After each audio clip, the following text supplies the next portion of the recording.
Mais il y a une question centrale, vous connaissez, vous êtes un financier, le système bancaire, africain et financier reste, assez archaïque, même s'il y a des innovations, très fortes, sur le mobile, banking, plein de choses, mais la densité et la bancarisation, reste, problématique en Afrique.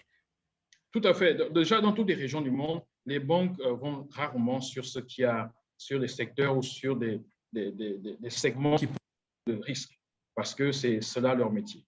C'est pourquoi tous les fonds souverains que nous avons créés pendant les années 2000 et 90 doivent être utiles, parce que leur rôle est de servir de coussin contracyclique lorsqu'il y a une crise comme celle que nous avons aujourd'hui. C'est leur rôle de rentrer dans la partie développement, dans la partie risque, pour, comme on dit en anglais, des risques le projet. Il faut réduire cette perception de risque avec d'autres types d'instruments, et les banques aussi vont participer à ça. Je vous prends un cas concret sur le cas CEMAG ou UEMOA. J'aime bien ces deux zones parce que la Banque centrale est commune.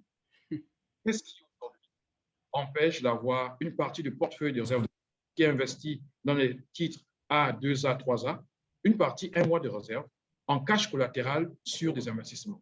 Ça veut dire que de manière synthétique, on a une exposition sur un actif qui a une partie du rating qui est exposée à des ratings de investment grade. On peut monter des solutions, des risques, des investissements, des rehaussements de crédit qui permettent effectivement d'avoir les banques qui viennent sur une autre phase investir. Donc, les capitaux sont là, mais c'est comment on organise le financement. Et dans le livre, j'aborde ces questions. Il faut bien savoir quel type de produits qu'il faut mettre au niveau des startups. Les startups, les banques ne peuvent pas financer les startups. Il faut bien qu'il y ait des fonds d'amorçage qui sont là pour les startups. Il y a des projets d'infrastructure. Les banques ne vont pas rentrer dans la phase de développement des infrastructures. Il faut bien des fonds souverains, il faut bien des banques de développement qui participent dans cette partie-là.